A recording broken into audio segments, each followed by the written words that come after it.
Oke, Assalamualaikum warahmatullahi wabarakatuh. Waalaikumsalam warahmatullahi wabarakatuh. Oke, jadi untuk memenuhi tugas di produksi media audiovisual, kami membuat podcast dengan tema agenda setting. Saya Baso Muhammad Iqbal Yusran selaku host, dan di samping saya Muhammad Nur Fajar selaku narasumber kali ini. Jadi oke, tanpa berlama-lama, langsung saja saya mulai. Apa kabar saudara Jaya? Alhamdulillah baik. Oke, terus apa kesibukan belakangan ini? Sibuknya itu ya kerja, kuliah, ya gitu aja sih. Oh, enggak ada yang berat-berat sekali ya. Jadi masih Ya berat sih kalau Iya. kita kerja juga sambil kuliah. Iya, berat sih. Berat.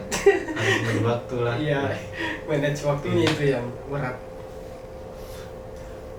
Ya oke. Sepertinya saya langsung saja ke pembahasan pertama, Ya. yaitu kan tema kita ini agenda setting. Nah, Betul. apa tuh sebenarnya agenda setting? Oke, baik. Teori agenda setting menurut Maxwell, McCombs, dan Donald L. Shaw.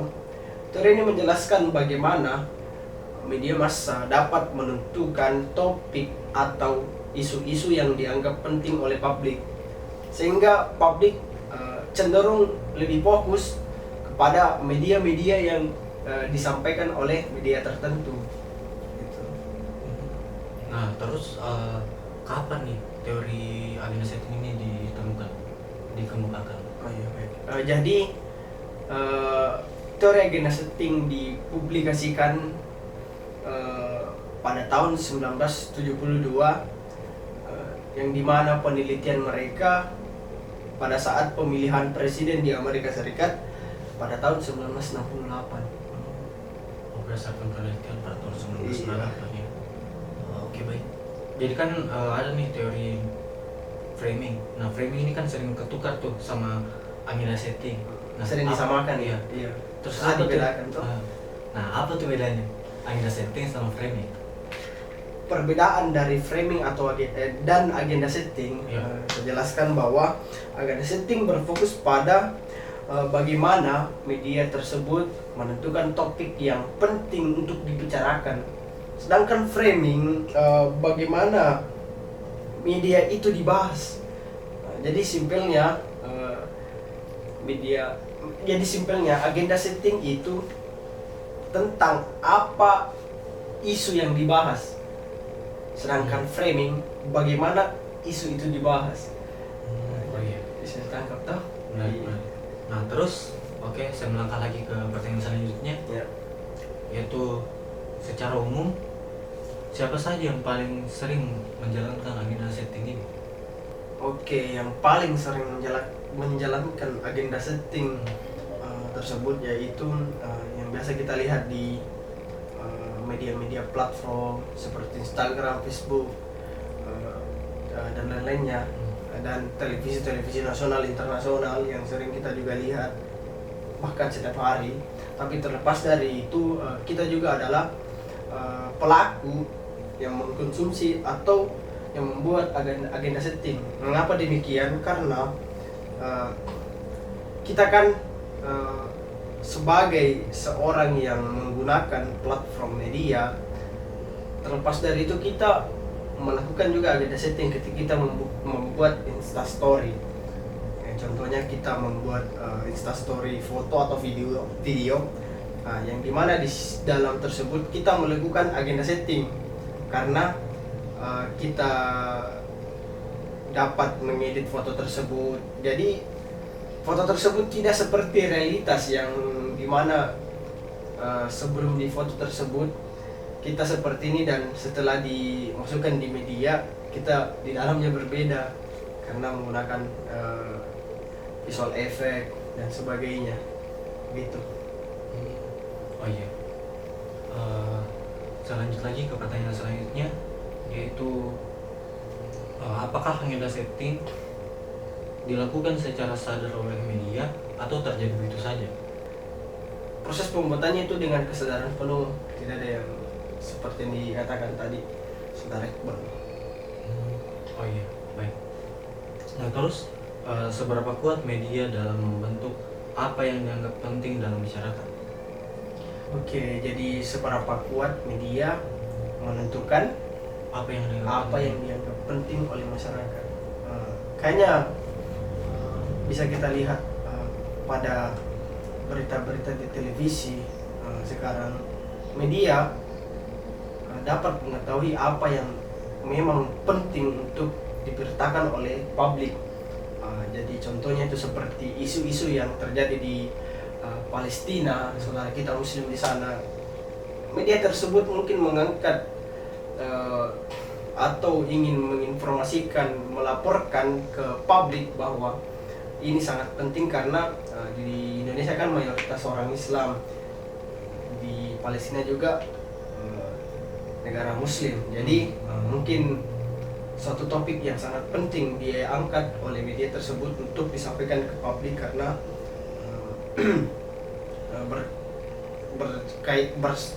berkaitan soal tentang kemanusiaan, tentang saudara kita yang di sana.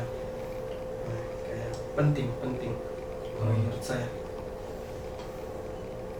Terus bisa kasih contoh kasus baik lokal maupun nasional di mana agenda setting benar-benar kelihatan pengaruhnya. Oke. Saya pikir agenda setting itu sangat signifikan untuk membentuk opini, sikap, atau bahkan keputusan publik. Contohnya itu pada tahun 2020 kemarin ketika COVID-19 masuk di Indonesia, yang ditayangkan media itu bagaimana semengerikan, bagaimana virus tersebut sehingga kita terpusat pada kebijakan pemerintah untuk tetap patuh pada masa-masa lockdown. Kita disuruh tetap stay di rumah. Kita stay di rumah karena media mengagendasetikan atau memframingkan isu tersebut sangat mengerikan, makanya kita takut dan kita patuh. Itu aja. Oke, menarik. Nah, saya melangkah lagi ke pertanyaan selanjutnya, yaitu apa dampaknya kalau media terlalu sering mengangkat isu yang sebenarnya nggak penting tapi viral?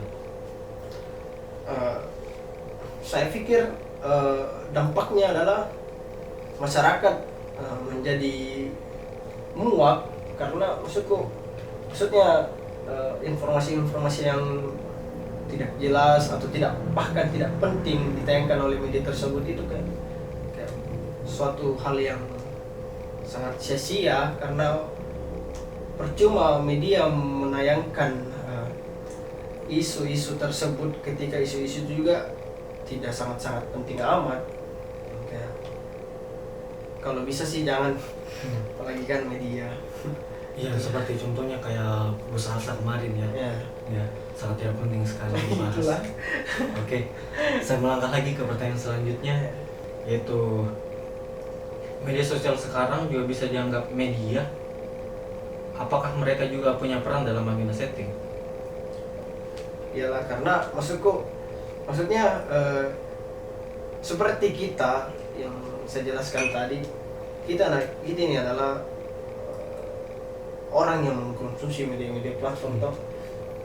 Tidak hanya di televisi kita bisa melihat berita-berita yang relevan, berita-berita yang viral, bahkan kita di media juga media-media platform digital kita juga bisa melihat isu-isu yang penting di dalam negeri maupun di dalam negeri. Jadi saya pikir tidak kok, media-media platform digital juga berpengaruh untuk membuat agenda setting itu. Oke. Saya melangkah lagi ke pertanyaan selanjutnya, yaitu siapa yang lebih dominan dalam agenda setting digital? Media, influencer, atau algoritma? Saya pikir tiga hal tersebut juga memiliki peran atau porsi yang berbeda-beda ya, tergantung bagaimana masyarakat sering melihat televisi atau platform digital. Saya pikir hal tersebut sama-sama penting tapi mempunyai kapasitas yang berbeda-beda. Itu aja. Oh iya, sama sama-sama penting tapi kapasitasnya yang berbeda-beda. Iya. Oke, baik. Saya melangkah ke pertanyaan selanjutnya lagi. Apakah agenda setting di media sosial lebih cepat dan kuat dibanding media konvensional? Kalau itu tergantung, kalau yang di media sosial itu tergantung akun dari pengguna platform digital tersebut. Apakah akun itu informasi-informasinya, kredibilitasnya tinggi atau tidak. Saya pikir yang lebih berpengaruh itu di media-media konvensional itu. Oke, saya lanjut ke pertanyaan selanjutnya. Jadi pertanyaannya itu, media kampus seperti Wasilah, apakah mereka punya cukup kekuatan untuk menjalankan agenda setting? Kalau saya pikir dia mempunyai power atau kekuatan yang sangat besar untuk menjalankan agenda setting untuk skala kampus, karena kita tahu juga Wasilah kan mereka adalah salah satu media di kampus yang sangat mempunyai kredibilitas yang tinggi, yang dimana isu-isu yang biasa diangkat dalam kampus tersebut adalah isu-isu yang relevan, makanya dia mempunyai power yang kuat untuk membuat agenda setting. Oke, saya lanjut lagi ke pertanyaan selanjutnya, yaitu menurut Anda, mahasiswa UIN lebih tertarik ke isu-isu penting atau isu-isu viral tapi receh? Saya pikir mahasiswa UIN itu lebih tertarik pada isu-isu yang penting, karena kita bisa mengambil contoh di kampus kan, kita sudah dikekerkan oleh suatu peristiwa uang palsu yang terjadi di kampus, toh. Makanya saya pikir mahasiswa-mahasiswa di UIN itu lebih tertarik pada isu-isu yang penting karena hal tersebut. Saya pikir begitu. Oke, baik, saya lanjut lagi ke pertanyaan berikutnya, yaitu sejauh mana pengaruh grup WhatsApp dalam menyebarkan isu-isu kampus? Oke, jadi pengaruhnya itu sangat jauh karena pengalaman pribadi saya, teman-teman di grup WhatsApp itu ketika mengirim berita atau informasi itu, mereka juga pasti bakalan cross check dulu tuh apakah isu tersebut, informasi tersebut itu benar-benar relevan atau tidak. Itu kayaknya kalau di pengalaman pribadi saya, teman-teman itu ya mengirim informasi itu yang sudah valid gitu. Berarti cukup jauh ya? Iya. Oke, saya lanjut lagi ke pertanyaan selanjutnya, yaitu menurut Anda media kampus dan akun komunitas kedepannya sebaiknya seperti apa? Oke, menurut saya media kampus atau komunitas kampus itu kedepannya itu alangkah baiknya lebih menonjolkan informasi-informasi tentang skala kampus internal, baik itu dari pihak mahasiswa dan mahasiswi ataupun dari birokrat, jangan sampai tumpul ke bawah atau ada informasi yang memang tidak jelas. Iya, jangan sampai tumpul ke bawah, maksudnya hanya kesalahan-kesalahan mahasiswa yang ditampilkan, tapi begitu sebaliknya tentang birokrasi itu tidak ditampilkan. Menurut saya sebaiknya seperti itu. Dapat Bang. Oke. Saya melangkah lagi ke pertanyaan selanjutnya, yaitu jika ada satu kebiasaan digital mahasiswa UIN atau di Makassar yang ingin kamu ubah, apa itu dan mengapa? Kalau saya pribadi, untuk dalam diriku sendiri nih, karena saya mahasiswa toh, saya itu yang ingin saya ubah itu tentang ketergantungan kita terhadap handphone, karena kita tahu sekarang kan kita tidak bisa hidup kalau misalkan tidak bisa lepas dari handphone lah. Apapun itu kita pasti butuh handphone, entah itu ketika kita makan atau kita tetap melihat handphone. Maksudnya segala sesuatu yang berlebihan tidak baik. Jadi kalau saya yang ingin dirubah itu tadi ketergantungan kita terhadap handphone. Oh iya, baik. Oke, selanjutnya kita berangkat ke pertanyaan terakhir, yaitu kalau kamu bisa tentuin satu topik utama yang dibahas seluruh kampus selama 1 bulan, kamu mau angkat isu apa dan mengapa? Ini menarik ini. Kalau saya, seperti yang viral dibahas kemarin di media sosial itu, Iya. terkait ijazah Pak Jokowi, Ya. apakah itu betul-betul memang alumni dari kampus tersebut atau tidak? Karena banyak peneliti dokter forensik gitu yang ragu menyatakan bahwa ijazah Pak Jokowi yang dipaparkan oleh kader dari partai tersebut itu dinyatakan palsu.